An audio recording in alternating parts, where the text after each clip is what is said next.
Namaste. Welcome to the Happy Jack Yoga Podcast. I'm Happy Jack, live from the Harvard Innovation Lab, just near Boston, Massachusetts. And I'm here with the one and only Zen Master.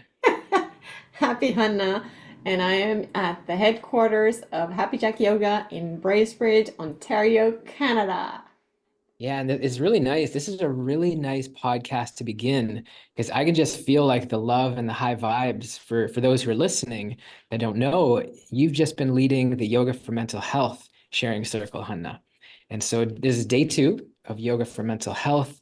In a moment, I'd love to hear a few words from you, but just want to put out there for anybody listening, if you'd love to experience, it's not too late. Send us an email at info@happyjackyoga.com.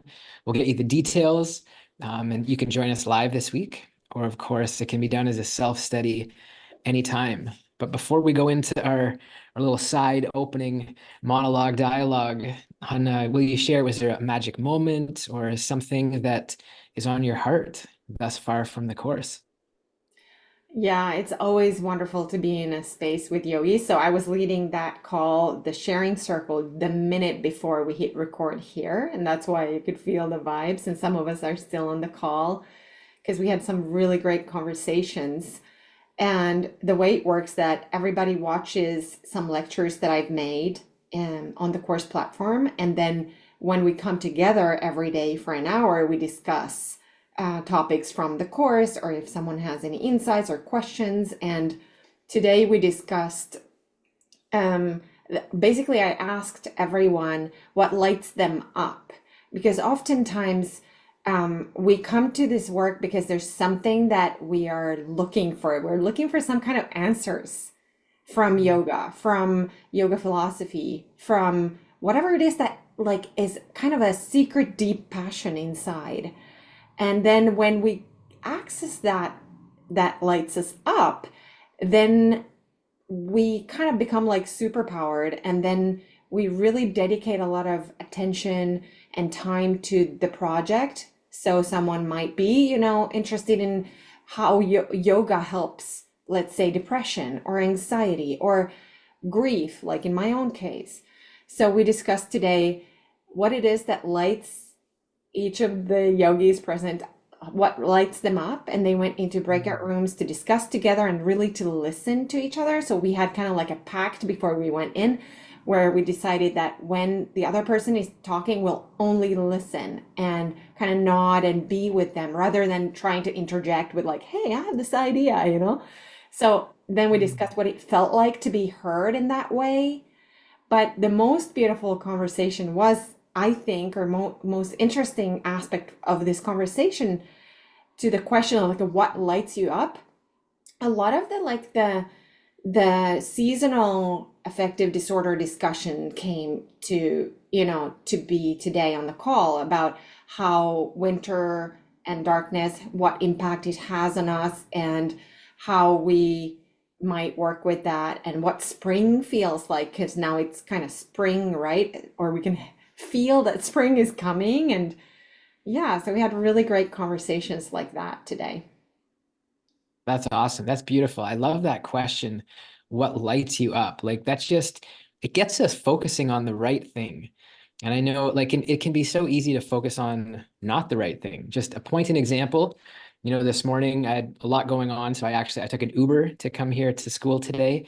And when I got, I always have great conversations. This particular guy, as soon as I got in, he said, you started with, there's so much going on in the world right now. Did you hear about the bridge that collapsed in Baltimore? Did you hear about this? He's kind of updating me on all the, there is, I guess things happening in the world. But I love that if we can, the things that are within our control, what are the things that light me up? And it's really important for us as yoga teachers and as yogis to ask ourselves that question, to create the space for our students and our community to think about that. And it's just content wise, like yoga for mental health. I think this is something so many of us can benefit from. So many people, even people who don't, classify or identify as yogis, there's tools and practices and distinctions in here, to help ourselves first and foremost, right? We got to fill ourselves up and then be able to share that with people in our lives. Yeah, and most people come to yoga and they will notice an impact on their mental health as a result of yoga. Whether we come to yoga looking for mental health relief, Mhm. or not, most people come to yoga and they notice like, "Hey, wait a minute, it makes me feel so good. What's up with this practice? What happens?" And then research shows that yoga is good for absolutely everything that we as humans deal with when we have a body, and most of us do. So Mhm. it's really an endless topic, right? That I love and definitely lights me up to discuss. That's awesome. Yeah, and I feel like it leads to it can lead to some kind of transformation. Right now, the class I always have right after the podcast is our ritual and the life cycle course. And so this week today, after this, we're going to be talking about pilgrimage.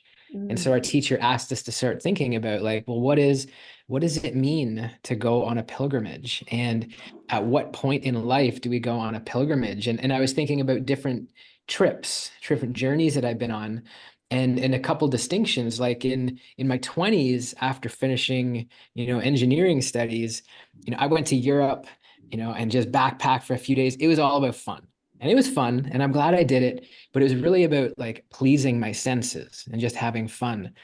And then I think, distinctly versus going to India, which was very much more going on pilgrimage to visit the sacred sites and be in the holy places and live amongst the yogis and do these practices and really step outside my comfort zone. That was there was, really seeking truth.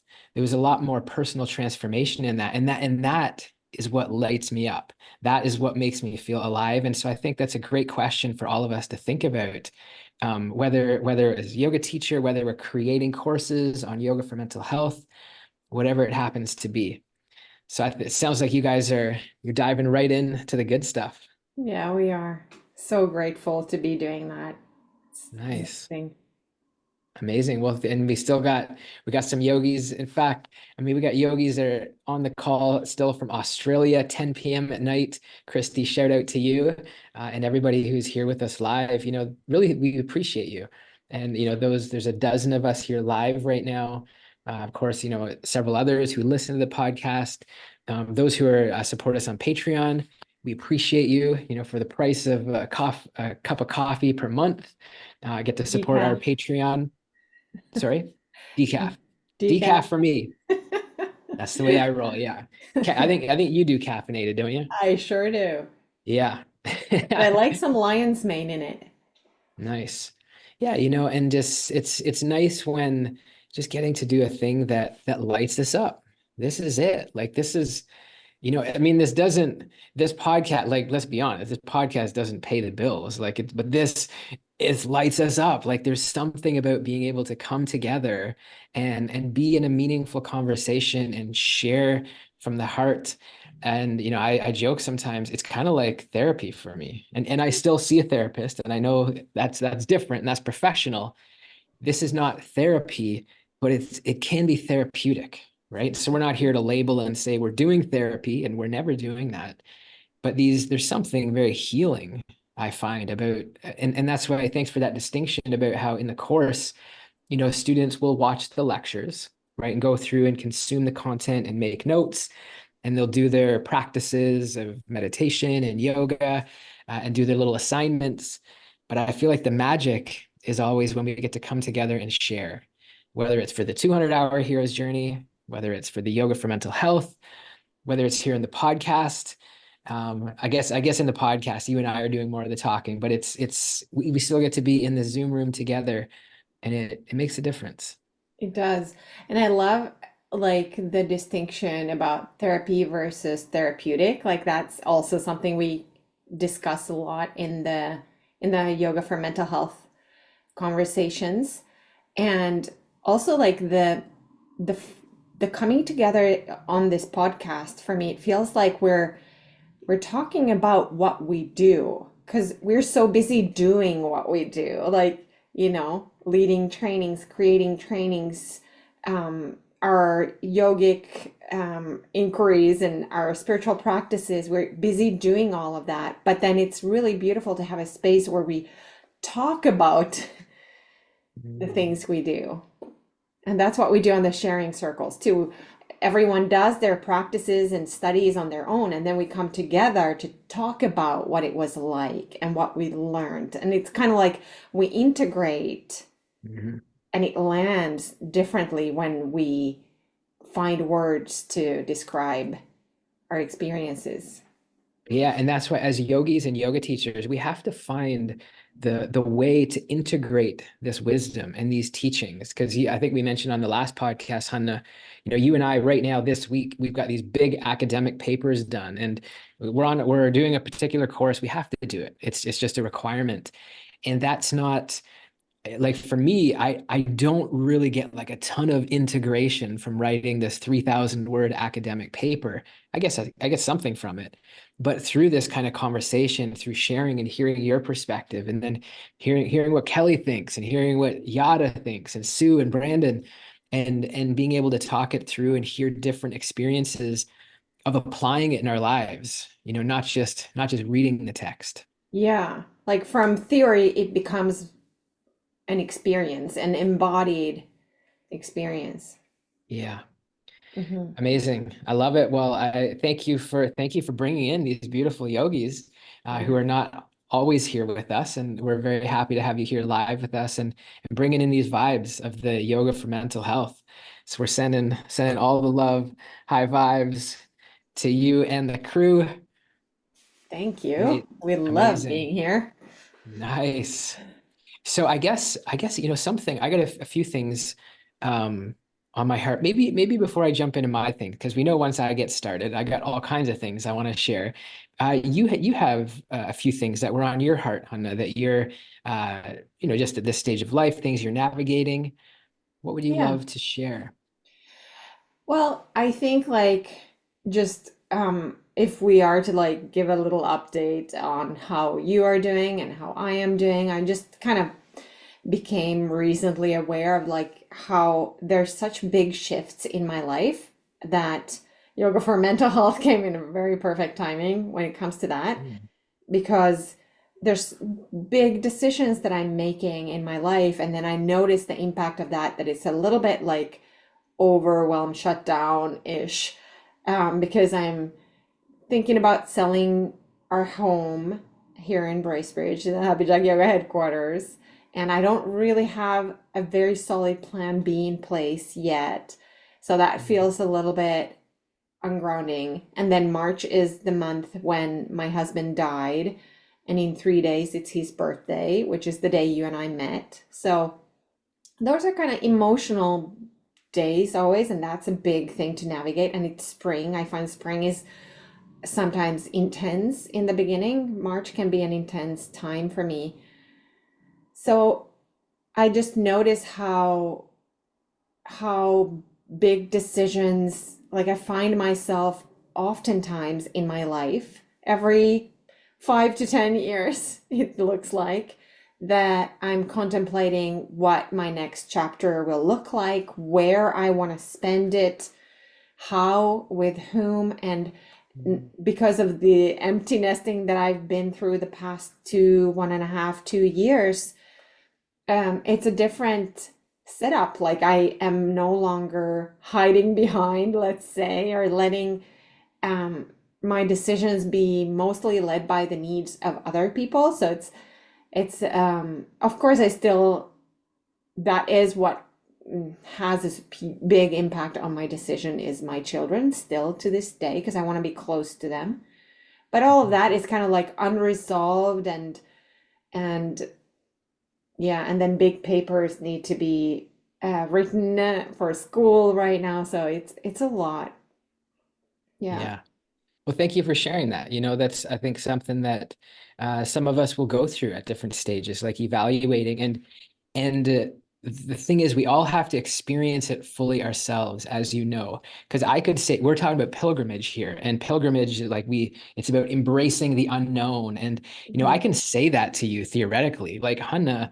And I believe it and I think it, like embrace it, like it's all gonna work out, like you got options, but saying those things is irrelevant in a sense. Like it's for ourselves, we have to embrace it, we have to listen to our heart, and do what feels right and feel the fear and do it anyways, or do something. Yeah. And so I just appreciate the openness and that sharing. Yeah, thank you. Hmm. Yeah, and balancing the need for certainty with the need for uncertainty, and you know, that's Yeah. that is fascinating. I don't know how that's gonna go, but and it's not that I need to know, but again, like coming back to the conversation of what lights me up, Yeah. that's probably where I will find some answers to what's next. And maybe it Yeah. is a pilgrimage, who knows? Right. It is. That's a great question to lead with. And I guess, one of the things I was going to share on, we want to seek out those things that light us up. And at the same time, in the essence of balance, be mindful of how much we commit to, so something I'm finding myself in this beautiful stage of life. Like everything is aligned and integrated and feels right. And I said last time, everything I'm doing, I've intentionally chosen to do, and I'm not doing anything I don't want to do. Yet I have spread myself a little bit thin, right? Between like full-time graduate school studies at the Harvard Divinity School and full-time co-leading, co-creating Happy Jack Yoga with you. And then also this time living at the ashram and really being, deeply committed to my spiritual practice. All beautiful things, all things I've chosen, all things I love, and at the same time, spreading myself a little bit thin. And I notice at times, sometimes I feel like a little bit guilty. I don't know if guilty is the right word, but I don't know if disappointed is too strong, maybe discouraged of the fact that I'm not doing any of the three at the highest level that I know is possible, and because there have been periods where the only thing we focused on was Happy Jack Yoga, right? And I'd say during the pandemic, right? Like that was the only thing. And we were like just like really thriving and it was beautiful. And with the intention of nourishing Happy Jack Yoga, we're like, hey, let's go do these studies as well. And now let's go live in this ashram. And so it's all for the same supportive purpose. But we have to be, I guess I have to be mindful of spreading myself too thin. And Mhm. so, nothing is failing. Like I'm doing just fine at school. Happy Jack Yoga is doing great. My spiritual practice doing good. Um, and probably there's an element of not being hard on myself of like, because obviously if we put all of our focus on one thing, then there's more time and more energy, more resources, and sure, you could do a little bit more, but when we choose to, it's kind of like if somebody chooses to have a social life, right? You're choosing to create new friendships and to do these other things, and even though they're going to have some impact on other areas of your life, they're worth it, to be. Yeah, you cut out now. I Here we froze for a go. sec. Yeah, There they're was. worth it. They're worth it to be able to bring this balance. And I guess that's yeah, just something I'm navigating right now. Mm-hmm. Yeah, thanks for sharing that.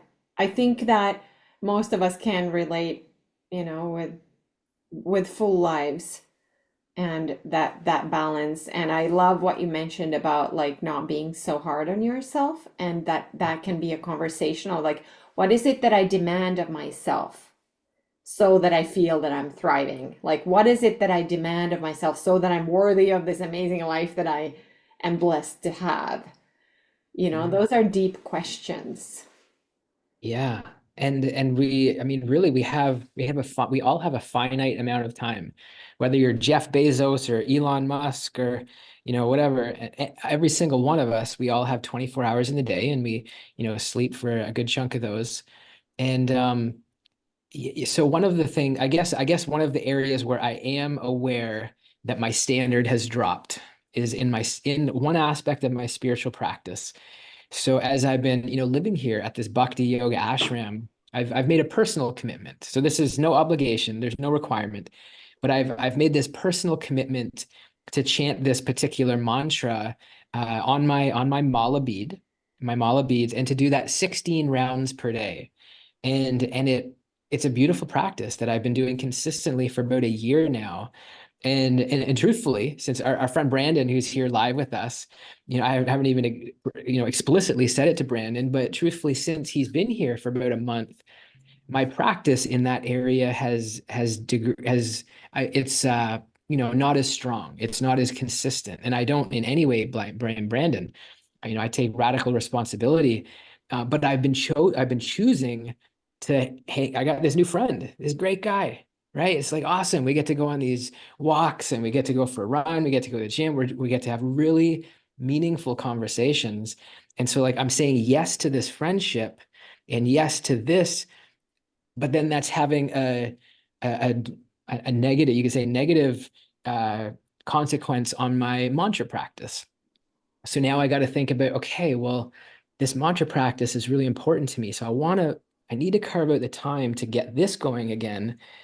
That means I'm going to have to spend a little bit less time on my reading and my studies at Harvard Divinity School. And it's like, well, and I'm okay with that. So I think for me, I'm really evaluating my priorities. And I feel that, just of course we have many variables, but at a high level, feels like my, top priority is my sadhana or my spiritual practice. Because if I don't fill myself up, I can't serve the community, I can't do anything. So kind of first I have to get that dialed in. The second one is Happy Jack Yoga. This is our mission. This is our baby that we co-created together when we met 10 years ago. In 3 days will be when we met 10 years ago. That's cool. Well, Seriously. yeah, Wow. 2014, March 29th. And so that's second. And then the third is, my divinity school studies. Mm. And so, being okay taking a little bit lower grade.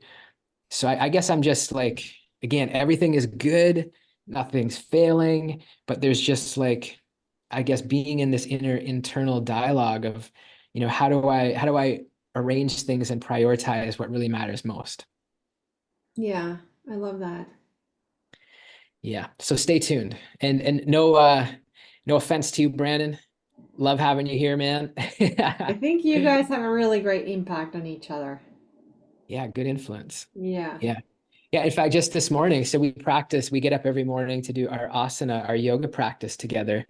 And we do 25 minutes. That's how much time we have until the regular program starts at the ashram. And when we finished our practice, we got talking, and I'm like, it feels so good. Like I want to do more. There's poses that are part of the hero's journey sequence that we Mhm. don't have time for in a 25-minute practice. And our shavasana is maybe like a minute and a half long. And it's like a nice shavasana is like 5 minutes, 5 minutes minimum. 10 minutes is nice. Um, and so we actually are kind of talking about recommitting starting 10 minutes earlier. So then we get a 35-minute practice. And it's nice. I guess it's just nice having association like that. Because when I go home to Canada and I'm staying with my parents, well, I love my parents. I honestly, I love them so much. I can't wait to spend time with them. But the invitation is more like, hey, do you want to watch the hockey game? Hey, would you like some Tostitos and salsa? Hey, do you want to? And there's nothing wrong with these things, of course, but there's more invitations to kind of living, that kind of stuff, which we need as well. Mhm. Versus when you're in an environment, in an ashram with a yogi like Brandon, where we're like, hey, how can we chant more mantra? How can we do more yoga asana? How can, it's like, it's fun. It's fun, I guess, being in an environment like that. Yeah, that's a precious friendship. Yeah.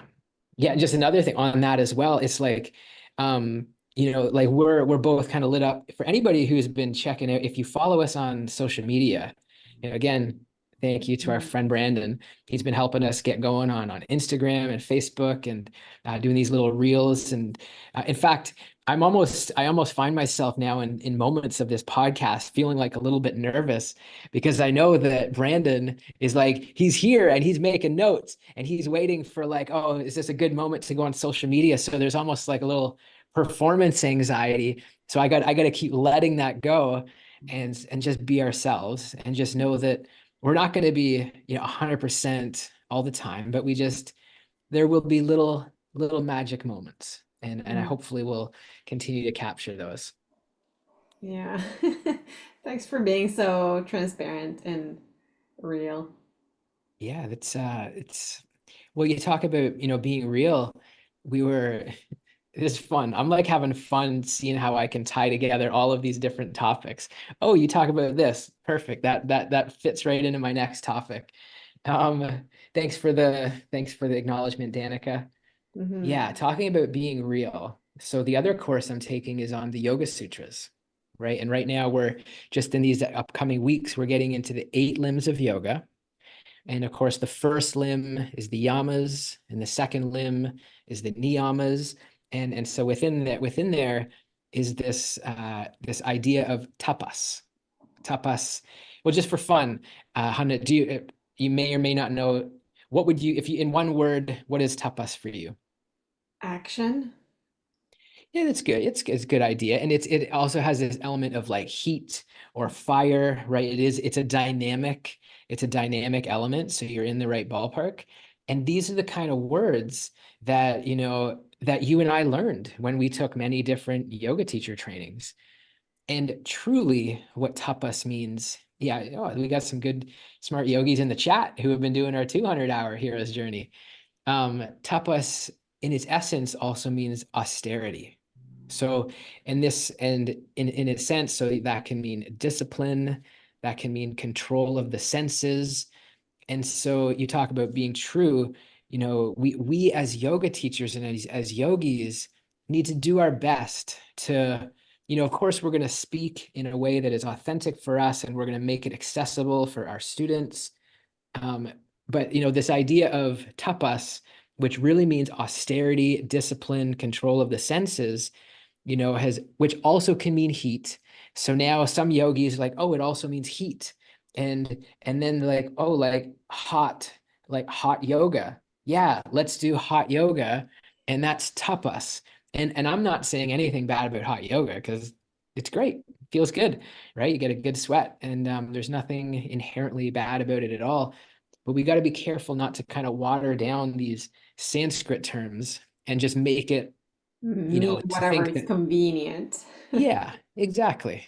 So, I guess and that's really the intention of me coming back to school at this stage, right? It's like, to be able to really understand the Sanskrit, to understand the teachings as they were presented, and bring even more integrity to our school, because we've done the best we can. We are both very pleased with what we've created. It's a beautiful space, and there's always room to bring more integrity. So I'm sure in coming years, like, as much as like we love the hero's journey, and I'm sure after I'm done school here, we'll go through again, and like, how can we make it even better? How can we upgrade it? Just this continuous improvement. Yeah, and continuous kind of commitment to growth. And we can only grow if we have a good foundation and Yeah, are grounded. So, that's right. Yeah, and you talk like foundation. And it's about, I feel like, finding our path, like what feels right for us. And it's different. When we met Hanna 10 years ago, March 29th, 2014, we're going on a decade, right? So there's been a chapter of your life with Happy Jack. I hope I'm still in it the next chapter, even if it's a different relationship. Of course we will. mhm. Um, but we've grown, we've evolved a lot in that period. And I think, what I feel now is important, and I think is a big part of what we create here at Happy Jack Yoga University, is helping students, helping yogis and members find what is true for them, right? So not, I think, as a neophyte, new yoga teacher, I was trying to inspire people to do what I was doing. You should be vegan. You should stop drinking coffee. You should do hot yoga, like saying these things to my family and people in my life, doesn't work, right? It's got to come from within. Again, referring back to our friend Brandon, the way we've been having some really deep conversations. And I feel like the way that Brandon has been describing divinity and spirituality and his understanding of the world, um, having studied now at the divinity school, I recognized it seems like the philosophy that he really connects with is not exactly the same philosophy of the ashram we're living at, but it's this other yogic philosophy. So last week, there happened to be two visiting swamis from India who were giving a talk at the Harvard Divinity School. And they happen to be of that philosophy that Brandon is always talking about. He's never studied it, he's never heard of it, but the way that he understands the world and understands God, divinity, the universe, really aligned with that. So we brought him to Harvard Divinity School, put him in the front row. Sure enough, as soon as Q&A opened, his hand shot up, and people were like asking, I don't know what they were asking, but his question was like deep, straight to the point, no BS. I think I might be paraphrasing, but I think he basically said, "What is your understanding of God?" And then he didn't ramble on to try and he just like, "What is God to you?" And it was like, boom. So now these two swamis at the front, got to explain their understanding. And Two anyway, monks. Swamis are monks. that's right, yeah. So Swami, people who have renounced their life and dedicated their life to spirituality. But the point being, probably like a younger version of myself would have been like, when I started with hot yoga, would have been like, hey, let's get everybody into hot yoga because that's the answer. Everybody should do hot yoga, right? Well, that didn't even turn out to be the long-term path for me because now I'm into bhakti yoga. So it's very rewarding not to make people like us, but to connect people to help people find their truth. And so, Hmm. I mean, whether Brandon goes and, studies with this other tradition or not, I don't know, but it's like, it's really cool to facilitate and hold the space for people to discover their own truth. Yeah, definitely. And also probably the most dharmic or right way to do it because each of us, we have different, like almost like we're different entities and we have different imprints. And so we understand things differently. And what's right, we now know, right? Surprisingly, that what's right for one person might not be right for the other person. It took me a long time to figure that out. Well, in I'm fact, glad you have arrived. actually, I was going to say I haven't. Let's be honest. I haven't. That's There's still funny things that I definitely believe that you're right everybody should be about and doing, and everybody should be doing. other things that people definitely should not be doing. But at least I've learned to shut my mouth. Yeah, that's a huge step forward. Let's That's the see when you first. integrate it, then Yeah, that's gonna what that expression is gonna sound like and look like. yeah. I feel. I mean, it will be more. What's the word? Like it will feel, I guess, more at peace and more ease when I don't, because I don't want to feel self-righteous, and actually I keep referring to our buddy Brandon here. Like we went for a japa, which is like a run, a japa jog, we call it. We go for a run while we're chanting mantra, but then we get talking about whatever. And and it's easy to, start, let's be honest, it's easy to, criticize someone else, somebody that we're living with that's a bit of a pain in the butt or whatever, just like it, whatever the case is. And we catch ourselves like, you know what, let's not put our focus here. Let's come back to like what you said, Hanna, and asking the question, like, what is it that lights us up?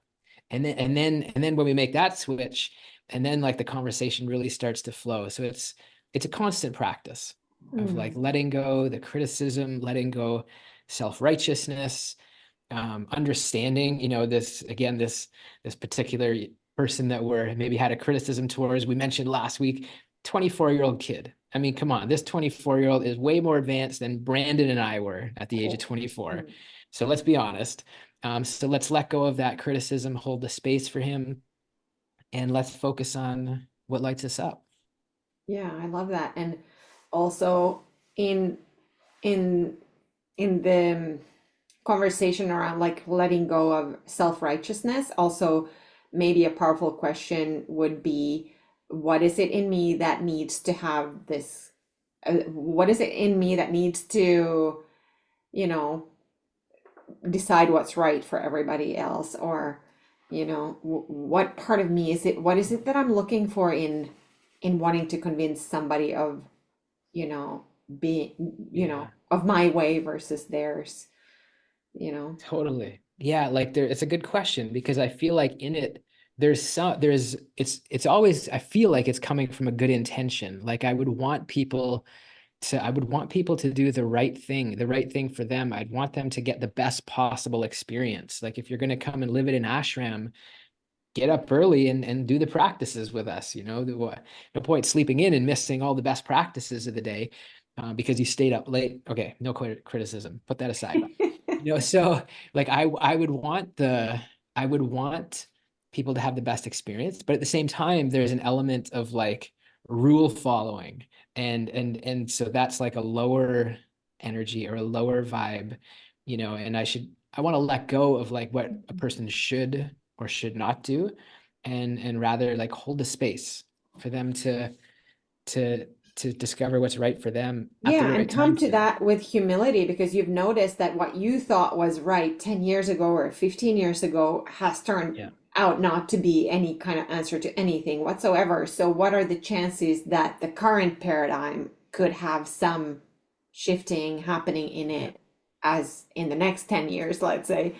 So, maybe that could be also like a good perspective, but and Yeah. it's easy to flip it around. Like maybe that guy thinks, oh, the evening practice is the most amazing one. Like I cannot believe you go to bed at 6 and he makes the most amazing kirtans every night, Uh-huh. So It's who's to true. say? It's true. That's why I don't know how Brandon manages it. He goes to He does both. it So all.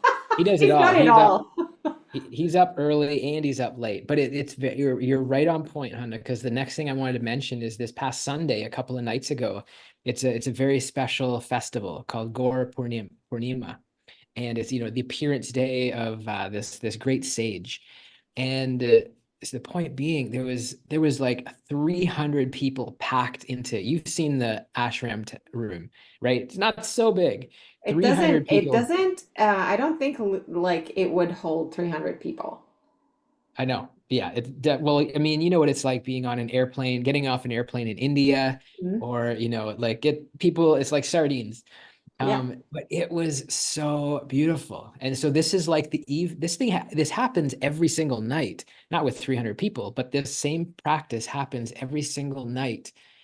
And I felt so in my heart. I was just standing here. And the one thing I noticed, like I didn't know the words for the mantras because I never go, but I was able to let go of that and just like observing all of these people with such devotion and such love singing together and chanting. And then actually some kids came in. There's like 15 little kids, all under the age of 10. And they sat down with their little drums and the little harmoniums, and the little cymbals, and they were leading the call and the response. And I like my jaw was just dropped. It was just incredible. And it was such a heart-lifting experience. And that night I actually slept amazing. Even though I stayed up a little bit later, I got a great night's sleep. And it just made me really think, we start our day with this beautiful spiritual practice. And there's also something to be said about finishing it with a beautiful spiritual practice. And of course, my practice normally is reading spiritual literature, and that's beautiful. But there was something about this kind of prayer and collective prayer and worship and celebration. Yeah, so it's really I'm in inquiry now, but again, so now this is something that I want to commit to. I want to put it in my calendar and say I'm going to do this every day at 6 p.m. and then go to bed from there. But let's be honest, if I go to that 30-minute prayer and worship every night, I got to say no to something else. And this is, I guess this is the nature of life. Like there's nothing special about me. We all have to do this. But I guess at least for me, as as time goes on, I guess I'm making more informed decisions or more intentional decisions. And you know, yeah, I don't know. It's delicate. And for those of you who are like raising children and all kinds of other responsibilities that I don't even know, like So much respect. Yeah. Yeah, we all have our journey, right? And it's always bumpy sometimes, and sometimes it's really beautiful. And yeah, we Yeah, all do the best we can with what we have. that's right. That's it. Well, I'll tell you what, I think there's always more announcements that we could jump in, but we seem to just get rolling and it's good vibes. But it's we don't want this opportunity to sneak by to get Hanna on the hot seat. So this is our chance here. My Um, seat is very hot. It's got a yeah, lot of tapas. your face looks a little flushed in Mm, I a good wonder, way. it's the light here in the room, but yeah. No, I'm just teasing.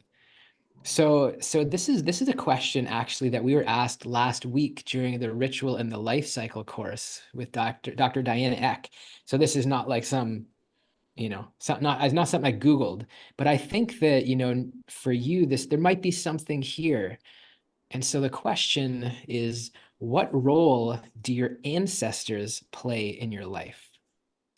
I love this question and I think about it a lot. And I think about it from the perspective of, before I answer the question, I will think about it as, as kind of like we've established a yoga school that only basically is a yoga teacher training school. And so we are the founders of this school. And so there's people who look to us for guidance. And and because I'm a widow, I was widowed at 31, I kind of always then look to older people thinking, wow, that's a great thing that they get to have a long life. And what's the impact of that? Because my husband's life was cut short. So I'm thinking like what happens in our midlife and then in our later life that like forms us, and in Ayurveda, it's a big part of the life cycle. It happens in the later stages of our lives.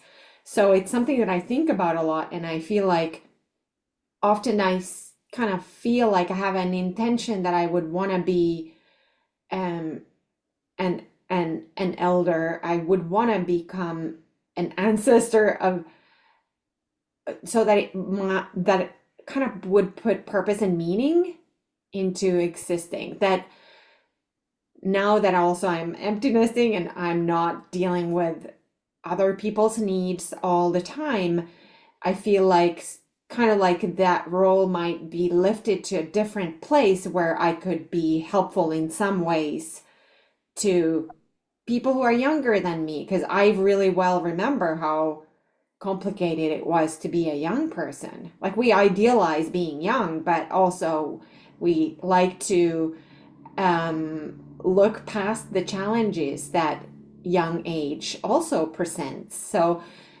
Mm. I think about like becoming or being an elder in from that perspective a lot. And also I've studied a lot on ageism, and in fact today I need to write a paper on it. And it's a fascinating concept. So ageism being a discrimination based on age. It can be for young people or older people. It goes both ways. It's kind of like a U turn or U, what is it, diagram, where there's more of ageism when we're older. But so the question was what my relationship is to my own ancestors. Is that of our generation generally, I think. And I don't know what the reasons are, but it feels like we don't have a very strong, like I was looking at actually when I was studying ageism, it would define like the different stages of life or of generations. Like we're Gen X, X, yeah. 44 and something, 60. And then 60 to 77 is boomers, and 77 and above is the silent generation. So if our ancestors are the silent generation, then I might not be so surprised that I might not have the strongest bond with my ancestors in terms of, if we're thinking about like grandparents and grandparents, I didn't really my I didn't really have very, very strong with their person. My grandmother Hanna was close to me, but then that's about it. And maybe her sisters. But if we think about ancestry as like the heritage of my culture, then I do feel a strong bond because I was raised in Finland and my parents were both Finnish and I absorbed the culture even though I've now obviously lived way longer abroad than I ever spent. I've spent 15 years in Finland, but it feels like that's my cultural heritage and my kind of ancestry in that way. And of course, it informs, I think, every cell in my being. But then also, there's the influence of all the other countries that I lived in my formative years as well. So I think I'm a bit of a mixed bag when it comes to that. And I think it's also, it doesn't need to be um, generational or like heritage in terms of where one comes from. It can also be, if we think about it in yogic terms, maybe the Vijnana Maya Kosha, like a layer of the self that is connected to a bigger wisdom tradition that we have access to through practices and through intuition and maybe our spiritual practice. It's the layer before the Anandamaya Kosha, which is the bliss body. So those are like quickly explained what I think about ancestry when you ask me that and what my relationship to it is depends from which angle we look at it. Nice. Yeah, that's great. You said a lot of great things, and I totally get the like connecting to where you're from. Mhm. Because my mom was born in Finland, I feel Finland also always has a special place in my heart. Lived a few years there, and I feel the same, to Canada. So I get that, and thinking about how different people have shaped us or inspired us, and yeah, from what I know of you, Hanna, like you have been a very independent person. You left home at the age of 15. Most people kind of maybe 18 is Yeah, kind of to normal, go to but school, not because I had a trouble at home, but because I got into a yeah, really good school that was far away from home, and I lived in yeah, not a monastery with right. nuns, Yeah. from 15 to 18. Exactly. Yeah. So, just you're very independent, right? And you kind of do what feels right for you. And that's why I'm not, again, it's easy for me to say, but like I'm not worried about you. If you figured this kind of stuff out when you're 15, and then again in your 20s, and then again at 31 when you became a widow, and then again at the late 30s when you met me and moved to the other side of the ocean, it's but still there's like that uncertainty in there. Yeah, and I think of it also as an emotional space, and also yoga tradition being part of now of the heritage we have received because of being exposed to the yogic tradition. So that is also part of what I look to that is above me that has it figured it out before me and helps me figure this out as I'm being myself at the stage I am right now. Mm, I love it. Well, I look forward to a year from now, whatever the timeline is, and you can look back and be like, "Oh man, I remember that 2024 spring when I was like trying to figure out what am I going to do, and now be living the dream life, everything working perfect or not perfect, but just really feeling good about where you are." And so we'll hold the space for that. Yeah, thank you. Nice. So we're gonna mix it up here a little bit. Fun Fun question.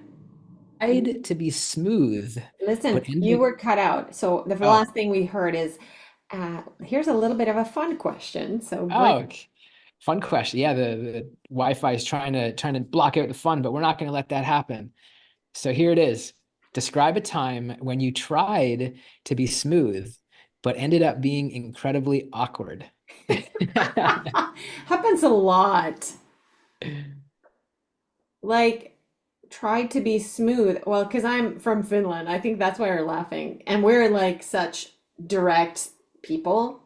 Like, if anyone here has seen Ted Lasso, Sue, you should see Ted Lasso because that's about soccer. Yeah. And there's She's Jan seen it. Maas. He's a Dutch player on the team. And he's always like the one who says kind of like at the wrong time, he says like, oh, but like they're like having a ceremony of some kind. And he's like, what is this all about? Like just cutting somebody's hair when it's like supposed to be a special moment.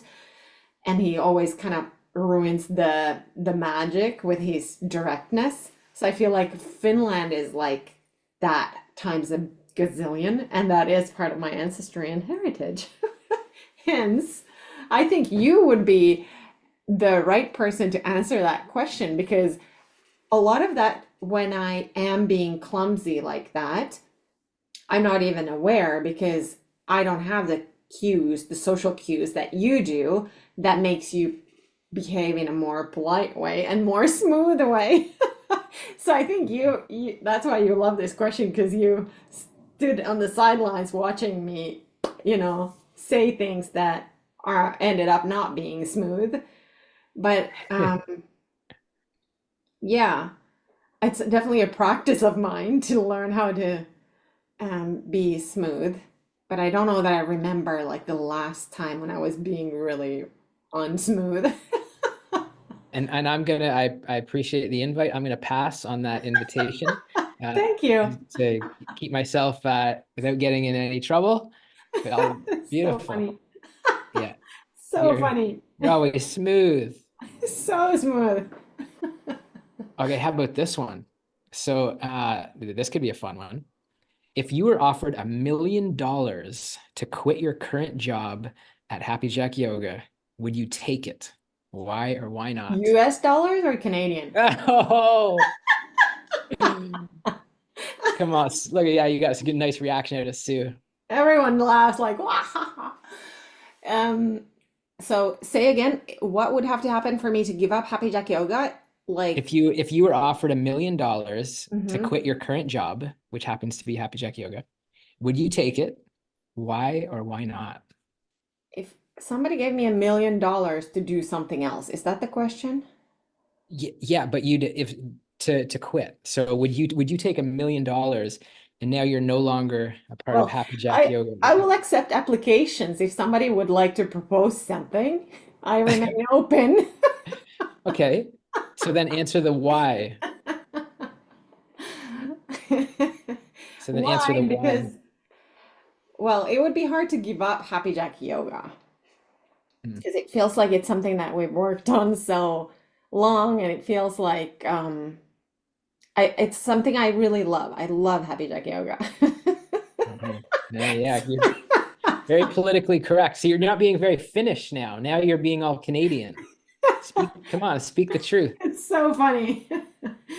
I don't know. Like, I would need to do some research, but like maybe some artistic exploration would feel like a meaningful project as well. And if it was funded with $1 million, maybe that would take the fears of failure away. I don't know.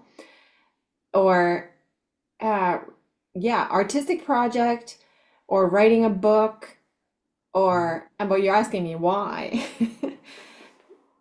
Why? Well, maybe because I know that life is about chapters, right? Mhm. And we don't know what the next chapter is. So maybe Mhm. why? Because this chapter closes and a new one begins. But I could still secretly work for Happy Jack Yoga. Yeah, for the record, I would not accept $1 million. This chapter is not closing. We're not going anywhere. He's not as corrupt as I am. Yeah, I appreciate your honesty. Yes. There I would love to have $1 million. you go. There you have it. There you go. It's on record. Yeah. I'm open to receiving $1 million US. Okay. Okay, in the fast Canadian might final not do. final moment, probably bigger question, but just see what comes off quickly. What do you feel is your biggest professional achievement so far, and what did you learn from it? What was my biggest professional achievement? Yeah.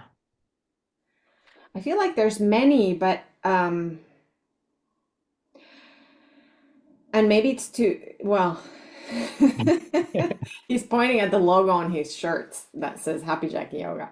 Well, I was teasing. that is a huge professional achievement, and it's what Happy Jack Yoga is like a series of achievements. So it's not just one, I feel like.